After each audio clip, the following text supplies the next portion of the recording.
grew up in an unbelievably haunted house.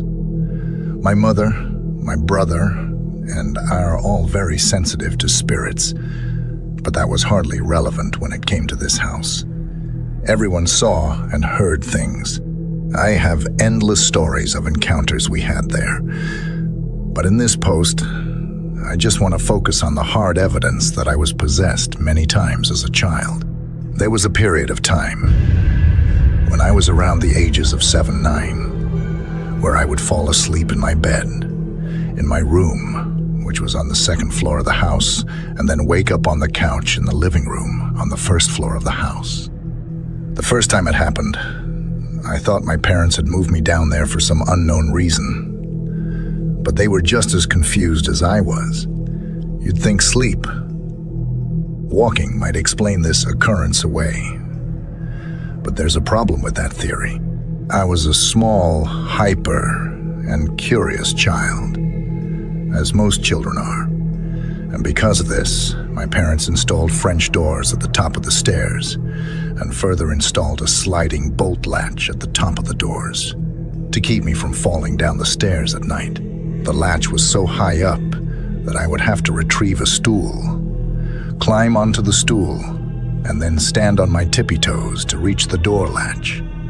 Then, to finally open the doors, I'd have to move the stool out of the way. A small child sleepwalker could never do this.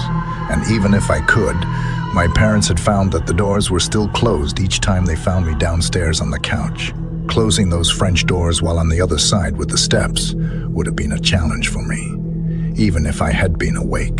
To this day, we have no explanation for how I kept ending up downstairs. What made it even more unsettling is that when this occurred, I'd often wake up on the living room couch with white goo all over me. The closest thing I can compare it to is baby throw up, and there would be a trail of it. It's baby throw up, and there would be a trail of it, leading to where I was on the couch. Many years later, after we had long left that house, I was going through some old drawings I made when I was a kid, around the same time I was having the walking issue. I was very into video games, comics, and animation, so that is what I would usually draw. Within those drawings, I found some very disturbing drawings of old buildings and what looked like portals. Many objects I couldn't recognize. They were very well drawn, and I've never been able to draw buildings well.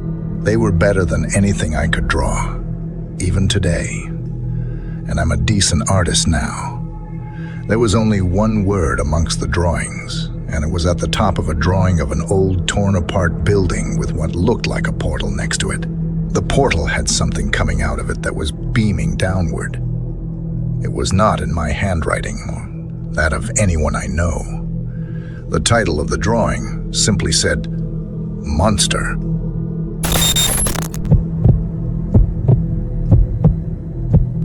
My uncle is a priest, and something truly unexplainable happened to him. Beside the temple, there is a huge old Ficus religiosa tree that attracts both God worshippers and practitioners of black magic and witchcraft. In our village, some witches perform their rituals in the early morning to avoid being seen. One day, as my uncle was cleaning and purifying the temple surroundings with holy water, he accidentally picked up an empty box of incense sticks. Mistaking it for a full one, it was near the ficus tree outside the temple. Unaware of its significance, he brought it inside the temple while performing his prayers and priestly duties. However, the moment he crossed the temple boundary on his way out, something inexplicable occurred. He was suddenly thrown to the ground and viciously attacked by an invisible entity. Although he couldn't see anyone, his body bore long nail scratches, and he seemed to have been punched under his eyes, leaving pigmented purplish, blue marks. The injuries were severe, as if the entity showed no mercy. In his distress, my uncle managed to call for help when he spotted a villager passing by. The villager was shocked to see the terrible state my uncle was in. I eavesdropped by parents' conversations since they hide these stuff, so what I heard was after that. Our family's senior priest was summoned to examine him, and he revealed the shocking truth. It turned out that my uncle had unknowingly touched a piece of an object used in witchcraft, possessing powerful black evil energies. When he brought that box inside the temple, the evil entity within the object was in distress and became enraged. As soon as my uncle left the temple, the malevolent force attacked him with full force. This incident has left us all shaken, as it serves as a stark reminder of the unseen and powerful forces that can be present around us. My uncle is now recovering, but the experience has left us all deeply perplexed and cautious about the mysterious world beyond our comprehension.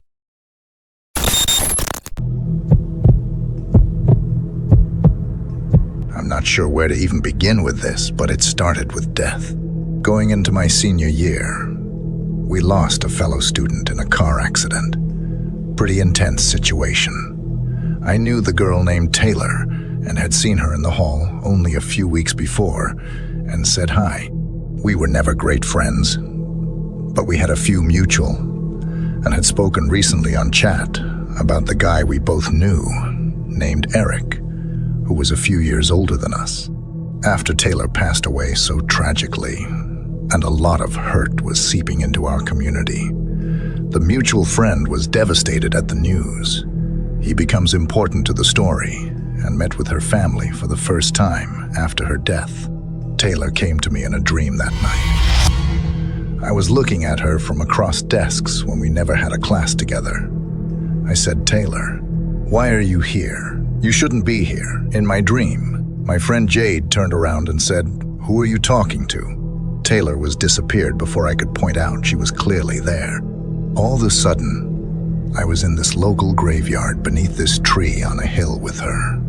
She just kept repeating in sobs, "I'm so scared. I'm so cold. I don't know why I'm here. Please help me. I want my mom. I want to go home." All I could do was try to get words out to comfort her or something. But nothing came of it, and I woke up. There was a service a few weeks later. Majority of our school attended. She was driven away in a hearse with her family behind for a private burial in the local cemetery. I caught up with our friend Eric at the service, and he had said they picked the most beautiful spot for her, on a hill, under a tree. I had no way of knowing that, and I had dreamt of Taylor a few weeks prior to it.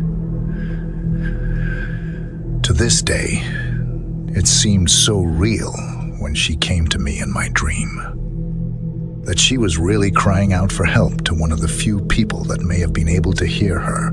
I've had a few crazy experiences with paranormal happenings, and I'd be happy to share them.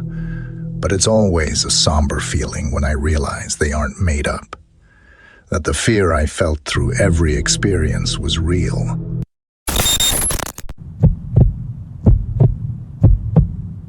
Back around 2001, I was in Dublin, Ireland on a trip. I was there with my ex-fiancée, and it was during some outbreak of hoof and mouth, or mad cow. I forgot well anyway. Tourism suffered, which was bad for places like Ireland, but ended up being really great for us. A lot of the places we went to got excellent service, and people were generally glad to have us. One of the side effects was certain tourist places were kind of empty. One morning, shortly after breakfast, we decided to go to Christ Church Cathedral. I also have a follow-up on this place, but let me tell you first what happened. We do the tour of the church and just generally walk around. I had camcorder, as back then cell phone cameras weren't really a great option. I also used to love my 35mm, that camera alone. I think back then I paid like $600 or more for it, so I wanted to use it to take a bunch of nice photos. Anyway, we are touring the church. I am mostly using the camcorder inside the church, but I do take some overall shots inside, down the pews, and there is like a footbridge from Christ Church to Dublin, so I take some photos in there. Something in that footwalk made me feel really uncomfortable. My ex is also feeling sick after a while, and she said to me, "Let's leave this place." We go on with the rest of our tour in Dublin, then go home. We get home, and a few days after we arrive, some friends come over, and I start to play my camcorder recording of shots of Dublin Castle, Trinity College, Guinness, Christ Church, Temple Bar, and some shots of our side trip to Wicklow. When the part of inside Christ Church comes up, one of our friends asks, "Who's that crying?" I didn't hear it, and my ex jumps up and is like, "Holy shit." We rewind the tape and put the volume up loud. We can hear someone crying, like moaning type crying, like moaning type crying. The thing is, it's following us around most of the video. The next day, we take my 35 and film to get developed, and on 4 photos, you can see a smoke swirl like one light coming off a wall, another hanging overhead. Then the photos of the footpath between Christ Church and Dublina. There is flames on the corner of the wall. Now, years pass, about 11 years, and I am married and happen to take a trip to Europe, and we have a few days back in Dublin. I tell my wife about my prior experience in Christ Church. We go inside and do the tour. The funny thing is, I didn't get déjà vu, but everything seems really different. Like I remember a little walking path behind the church nearest to the Liffey that was not there. The inside layout is all different, like the pews. Well, it was about a decade later that I came back, so I shake it off. We take some cell phone photos and videos. We get back to the hotel, and I don't see anything. But then my wife is like, "Who is that guy behind me?" I said, "Maybe another visitor." She said no one was around us when we took the pictures. The guy has his head turned, not looking at us, but is really close to my wife. She said, if someone had been that close, she would have noticed. So I don't know what to think about that place. Maybe someday I will go back and check it out again.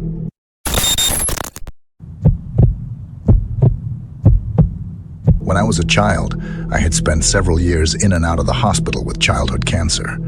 I'm in my 30s now, been in remission for over 20 years, but I don't really remember a lot from that time. Occasionally, memories will reappear that I can't make sense of.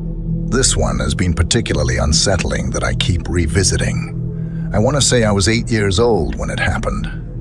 My parents alternated staying with me there, but my mom had to leave for a couple of hours. So I was on my own, wandering the pediatric ward with my IV on a large pole. I don't know. Remember how, but I ran into a boy my age in the neighboring wing, and we talked about video games. We looked around for a TV on wheels with a sneeze and eventually rolled it into his room. I remember asking questions like how long he has been here and what he was in for. But he always gave really short or vague answers. I asked where his parents were, and he said they were back at work already. However, when we got to his room, there were no personal possessions, and the bed was made like it was freshly reset.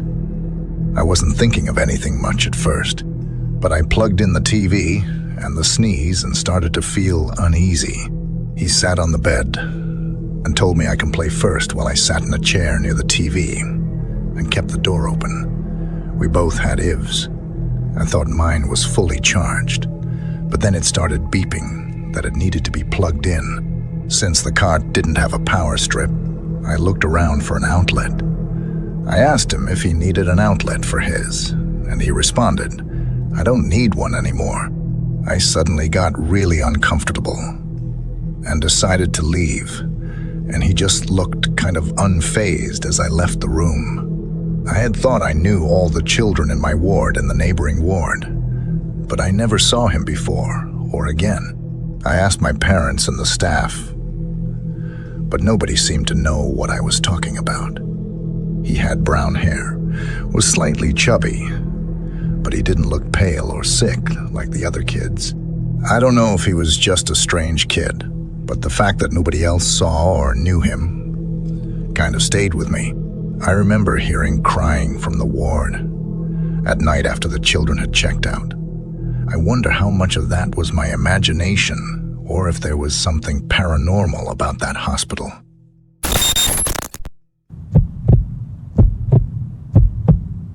This happened when I was 17. My youth group was ending for the night, and my friend, who was a film student at the arts high school, I went and needed to use the back of the church to film something for her class. The pastor's wife, who was in charge of our youth group at the time, agreed to let us film. Now, just for some context, the church I was going to at the time was an old-school Baptist church built in the early 1900s, around 115 years old.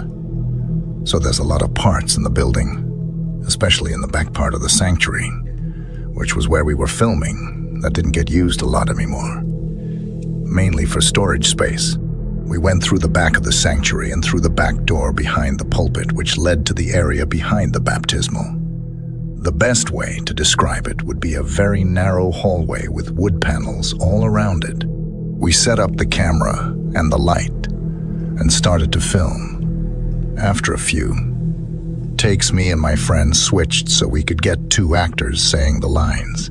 I also started recording on my phone. While saying the lines, my friend improvised and decided to knock 3 times on the wall to add effect. I busted his balls for it because it wasn't in the script, and we had to redo the shot.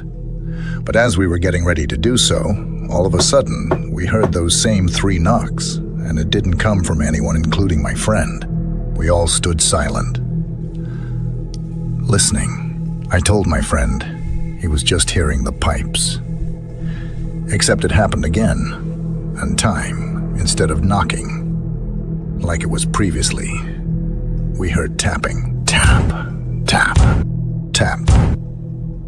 We stood there listening, but got so freaked out that we couldn't stay there anymore and left. On the way home, my friend took a look at the photos and videos, and as he was looking, he saw something weird go across the corner of the hallway. You want to know what it was? An orb. Then, as the other knocking and tapping took place, more orbs. Whether or not you believe this story, this is what happened. It definitely wasn't one of us doing that.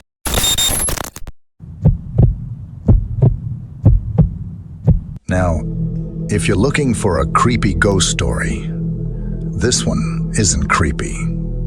Sorry to disappoint, but it's still a ghost story, and I really want to share it.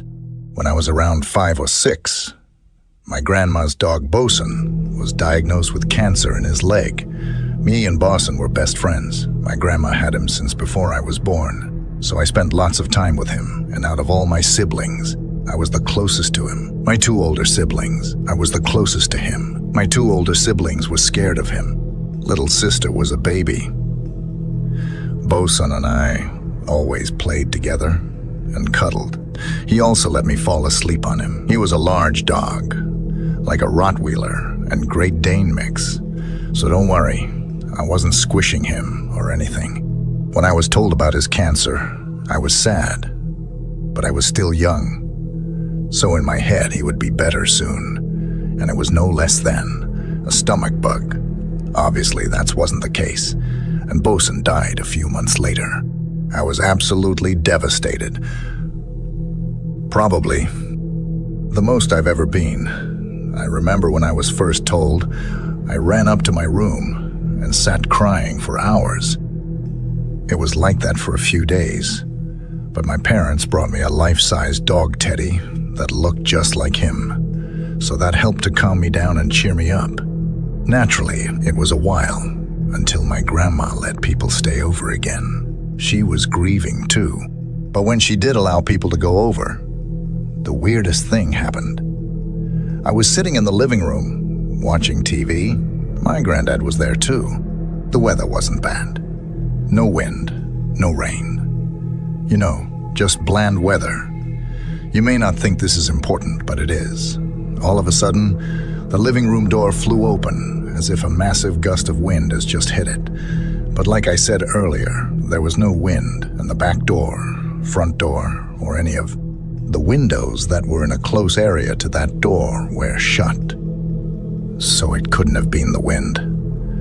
I also thought that it could have been one of my grand's cats, so I looked down into the hallway. There were no cats, no people, but there was something. It was transparent, but it had color as well. It was the figure of a sitting dog, not just any dog. It was Bosun, sitting at the end of the hallway, a very faint blue outline surrounding him. I was in shock, and as I looked at Bosun, for around 10 seconds, I felt a comforting feeling. But then, the door slammed shut again. I didn't want to say anything to my grandparents, as I didn't know if they would be upset or how they would react to what I had seen. So when my granddad asked what it was, I said I didn't know, and that it was really weird. He agreed, and we went back to watching TV. I know I was little, but I remember this experience vividly, and I believe it was Bosun coming to say goodbye to me and everyone else.